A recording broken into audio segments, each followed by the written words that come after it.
On this episode of Consumed, we're going to talk about what the right things an agent should be doing in 2025, the importance of getting down and dirty with separating yourself from all the other people, and I'm going to give a whole bunch of really awesome tips and tricks to create differentiation, and I promise I bathed today.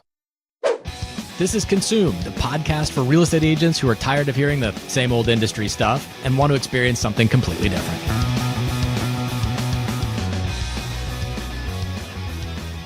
Real estate in 2025 is going to be wild. I am excited to see what the entire industry looks like in 2025 for multiple different reasons, because I think, one, we're going to see a lot more of data statistics and information come out based on all the lawsuits and the impact it has on commissions. We're going to see a lot more information regarding the DOJ and what they're planning on doing with NAR. We're going to see a lot more information come out in terms of the pending suits that are sitting out there waiting to be launched. So I think there's a lot of really interesting stuff that's going to happen in 2025. I think we're going to have a big debate over the different, approaches or belief or philosophical beliefs to cooperative compensation and, all these different things. So I'm excited for 2025 because I think it's going to be a transformative year. And I do want to stress that when you think about 2025 and how we operate, the most important thing is that you can't keep operating the same way that you've been operating. You have to think about this as a very different process, and you have to think about it as something that maybe, we've got all these different opportunities and things and people talking about the market, but really, in truth, the business is a simple business for complicated people. And we tend to overcomplicate it by over-indexing on thinking too much about stuff. So how do we get grounded back into it? Well, for today's episode, I want to focus on what does the agent look like in 2025? And I want to focus on a smorgasbord of tips and tricks that I think for 2025 will be incredibly important and beneficial to the agents out there trying to create differentiation for themselves. Well, we already talked about how 71% of agents didn't even close one single transaction in 2024. So if that's not a rude awakening for them, I don't know what is. And the future is here. If you are still cold calling or knocking on doors or bringing pumpkin pies, you are history. You have no future and you have no place in the 2025 environment. And I anticipate that a lot of agents will drop off. Maybe they will work by referral or whatever, but it has to be a profession. You have to own it. You have to be proud to be a realtor. And right now it's like a part-time gig in a way. So if someone is financially comfortable and doesn't really need to bring the money in, and they're just doing it just so they can network and meet other people and go to some conferences and have happy hours, that is history. Then you better start looking into art classes or piano lessons, because there is no place for someone who is treating real estate professional as a profession. So you have to own it.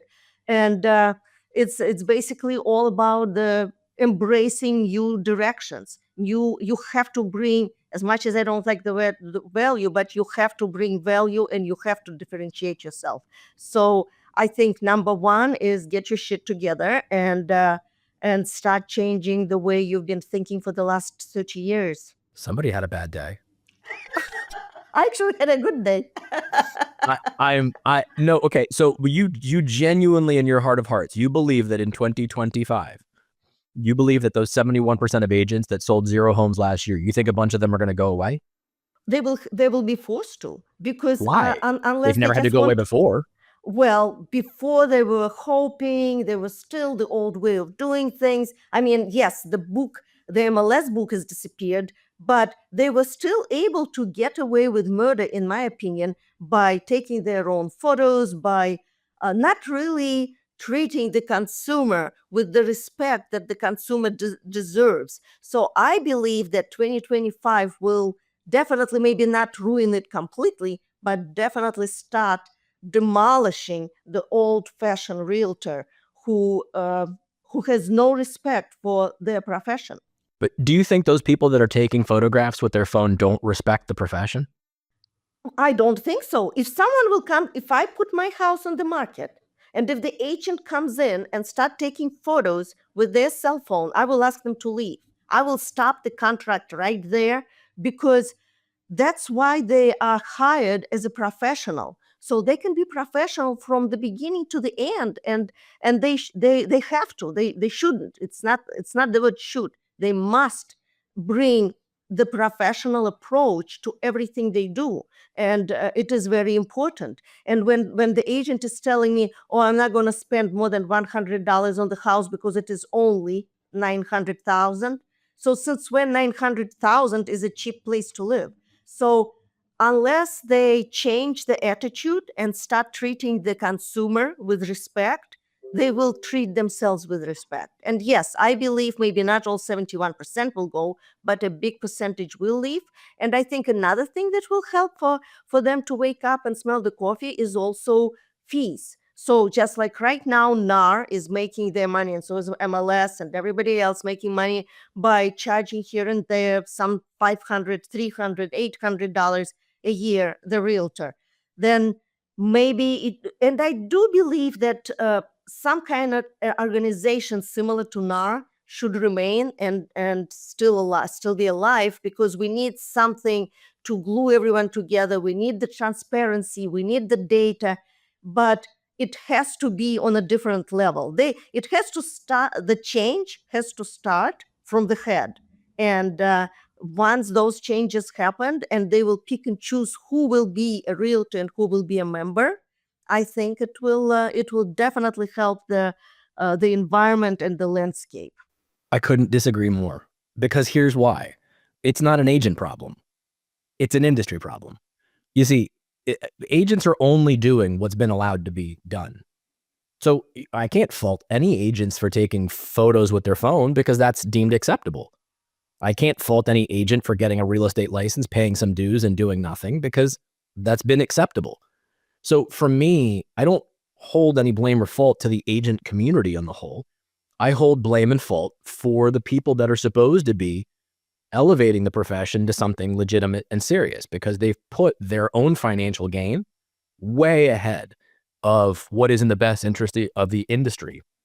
And they've done it time and time again. So I view 2025 as nothing in real estate in terms of those 71% is really going to change at all. The only time those 71% begin to exit the industry is when there is a change in what the requirements to be a part of the industry are. So, for us to believe that in 2025, the average agent gives a flying shit about the term realtor versus real estate agent. No consumer really knows what the difference in any of that is, nor do they even care. Why? Because there's nothing behind it. It's not like, you have the term doctor in front of your name because you went to, 9, 10, 12 years of school in order to achieve that status, versus I just paid somebody $250 for the year and now I'm a realtor. That combined with all of these designations, senior certified specialist, green specialist. I mean, it's just such a joke. So, for me, I think that let's just start with this. 2025 has to be about the year that the agents that we talk to, the ones that we deal with, the top 10% of agents across the country, begin to look at, hey, what are the things that I'm going to be able to do in 2025 to separate myself from all of that stuff? Not just the other agents, but all of that stuff. And I've said this before, when people ask me, Lance, how are the lawsuits affecting your business? My answer is always the same. It's not at all. And they're like, well, but didn't the rules and all that change? And I'm like, hold on. First of all, I didn't get sued. NAR got sued and brokerages got sued. Lance didn't get sued. So to give it to basic context, what I say is, look, if the National Association of Dentistry got sued for crappy practices, do you stop going to your dentist? No. Of course not. But NAR, and just like I mentioned earlier, it's extremely important for National Association of Realtors and for MLS structure to change tremendously. It's rotten. It's rotten from the ground up. And I certainly hope that the new NAR president will bring some fresh air and maybe, well, I guess she was at Tinman and she was very impressive, and I wasn't there, but the feedback is that it looks like she can make the difference. Well, again, if the first difference that she's going to make is to decouple herself from the MLSs, then great. That's the first step toward making change. Otherwise, if you're still being required as an agent to pay them dues for an association that does squat for you, I'm sorry, that's not change at all at that point in time. You basically are at that point in time, you should be charged with a RICO Act, because I just don't see how that's not a form of organized crime.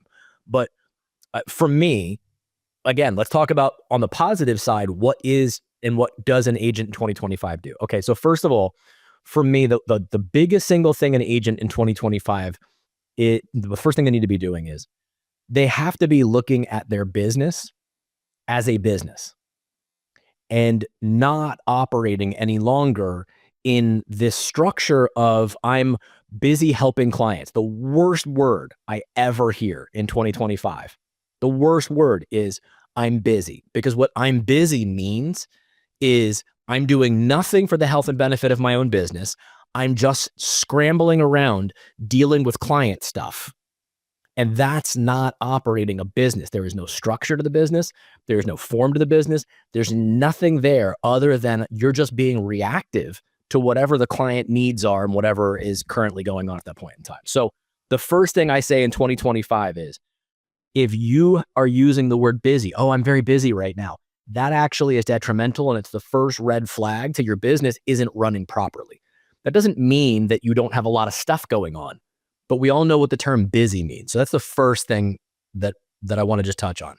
Well, I also think that one of the first decisions that agents should make is basically look back at their business for 2024 and create new avenues, embrace the technology. I've been doing a lot of presentations in the last 2 weeks, and I was shocked how detached agents are. Well, obviously, in front of me are not the best 10%, but in one company, it was actually like 20% of the best agents, top agents were there, and they are using the technology. They're familiar with AI. They're using ChatGPT. They're using Matterport.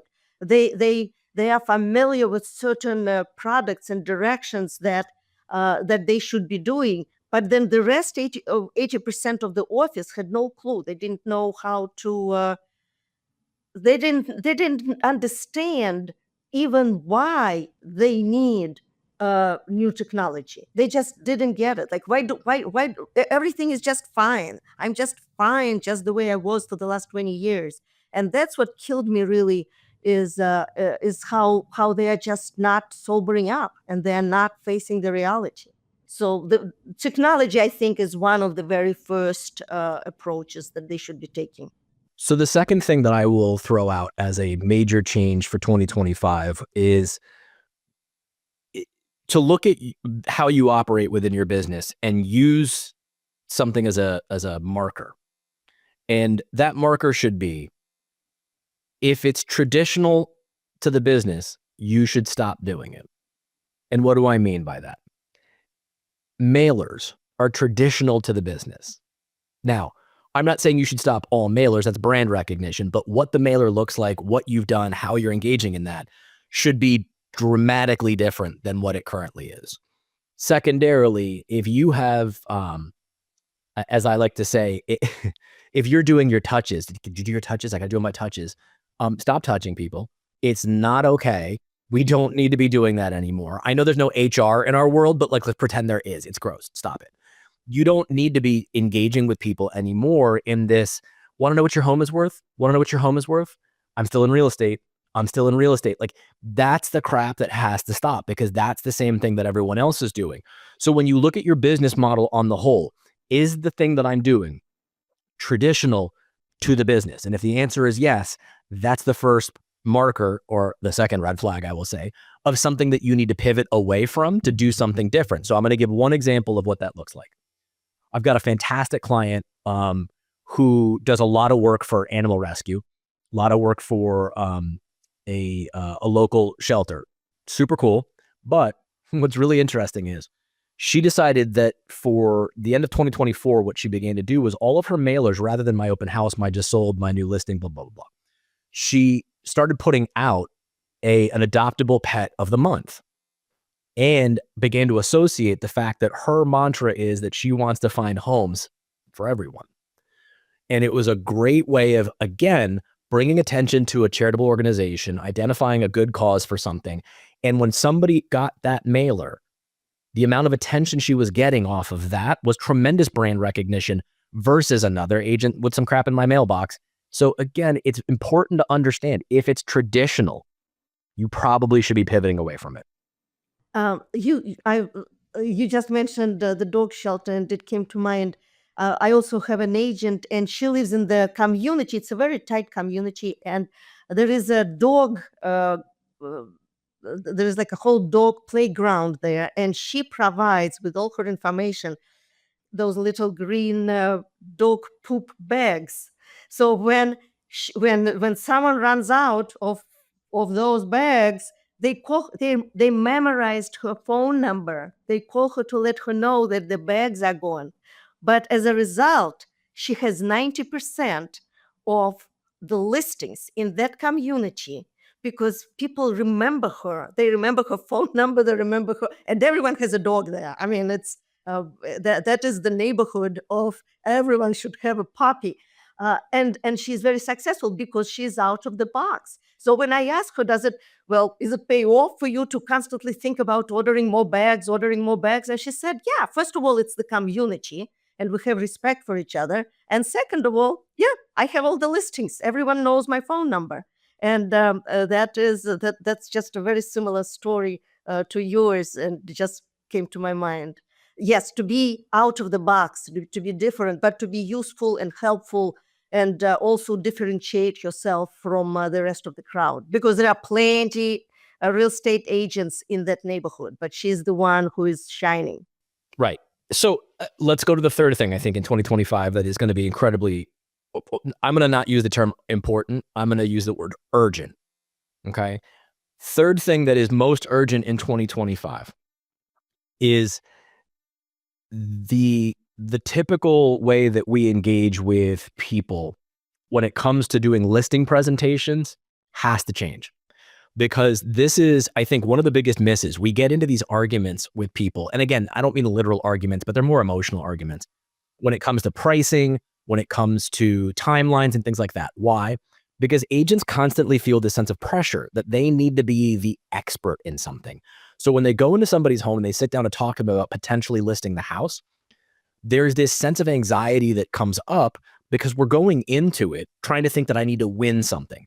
So I'm going to encourage everyone in 2025, if you're the top 10% of agents, stop trying to win at something and stop trying to show someone that you're an expert, because they don't want experts. The thing that I keep hearing from consumers when I talk to them is that they're not looking for an expert.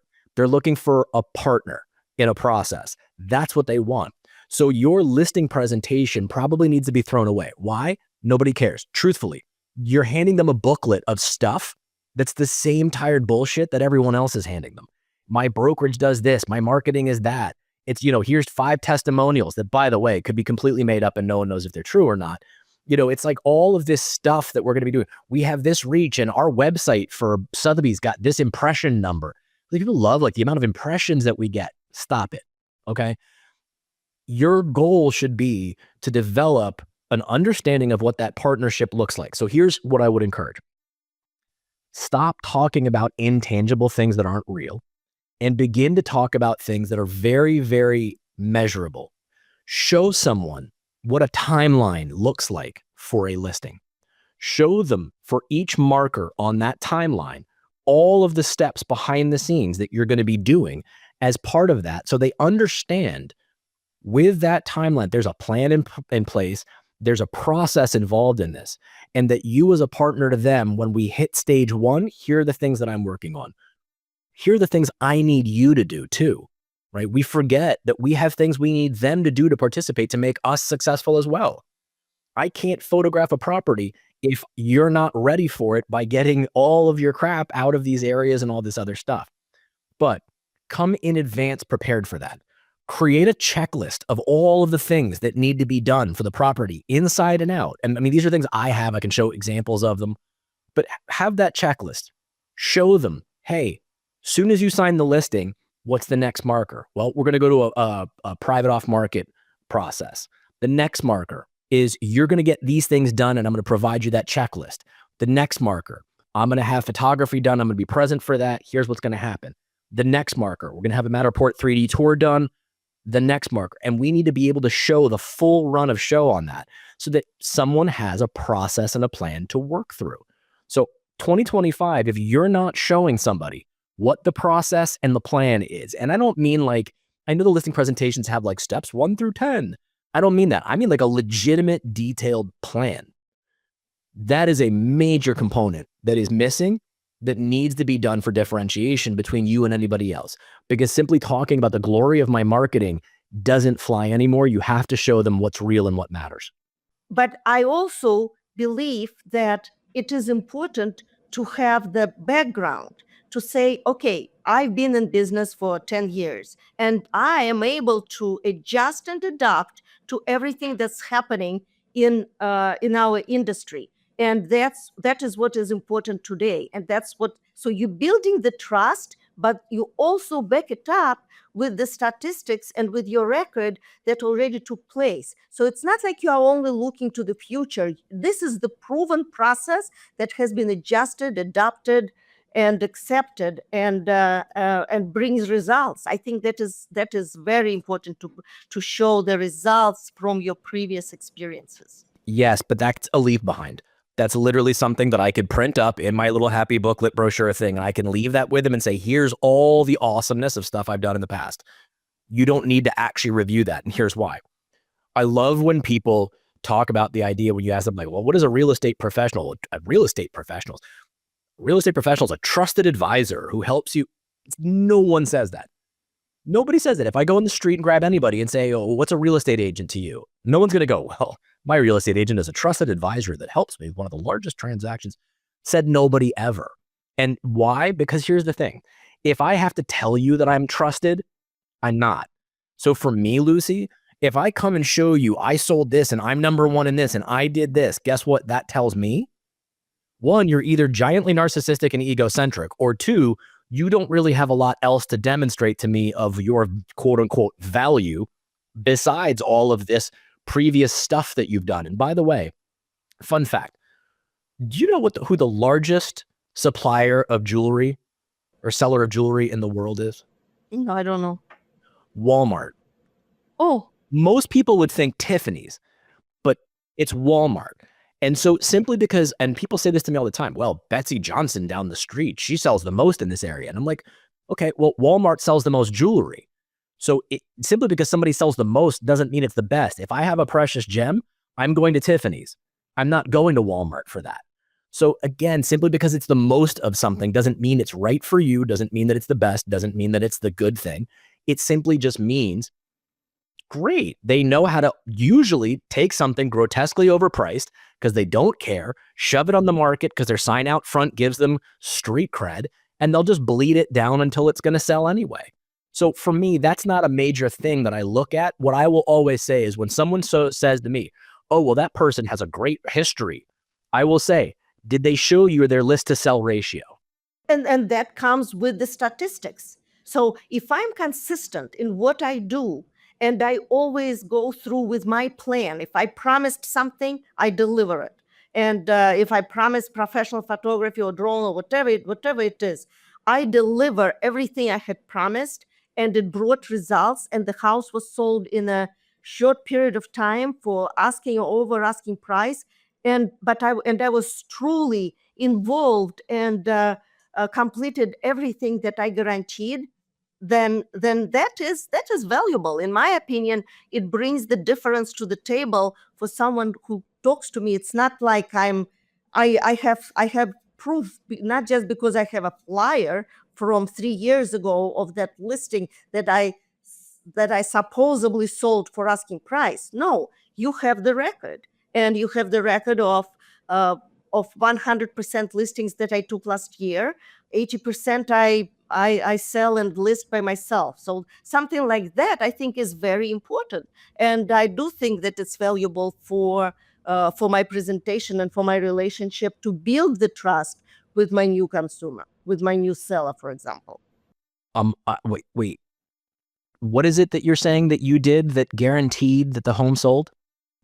Well, you cannot guarantee that you will sell it, but what you can do when you show everything you have done for the previous 100 listings and 80 out of them were sold Wait. because So give me the, wait, I want to understand. Give me the things that you did for those 100 listings.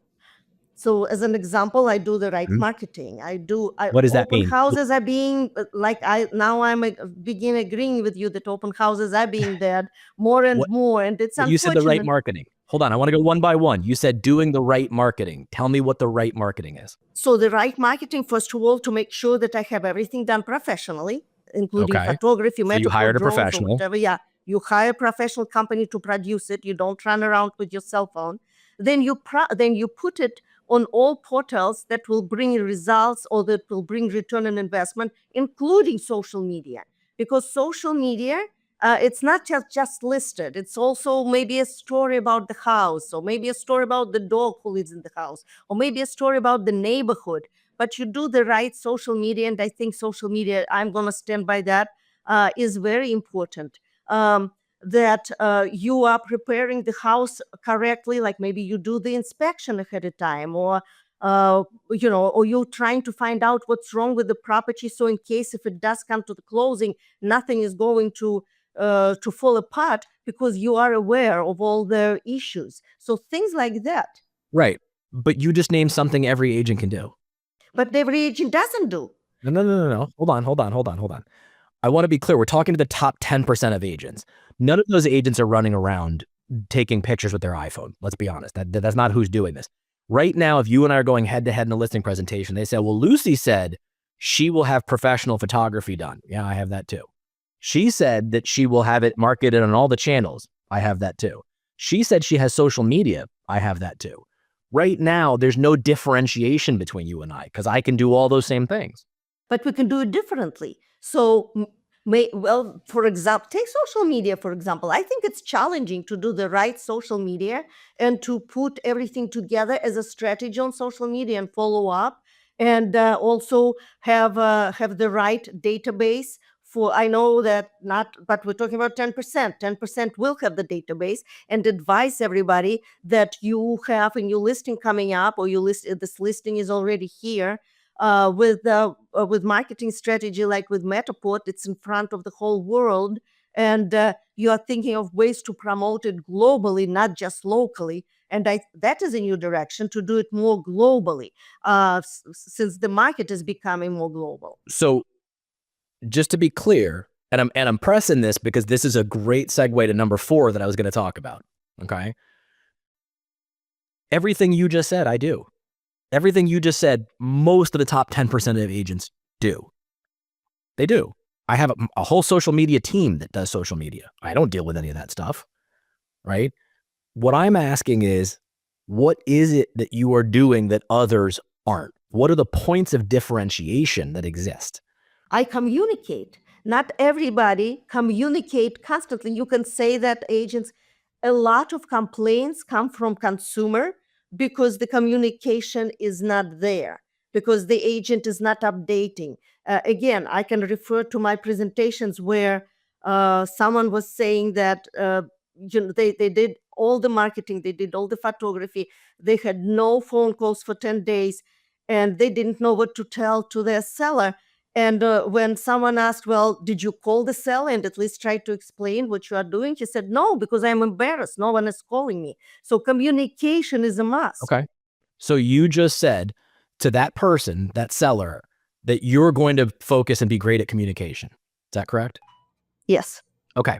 So here's the difference now for differentiation. If they came to me and they said, Lance, Lucy said she was a great communicator. Are you? What am I going to say? Of course you are.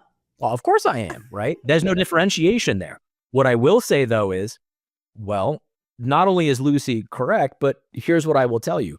I actually have a communication guarantee written in my listing agreement, which says that if you don't hear from me every single week with a dedicated time for us to talk, then I actually knock 0.5% off my compensation.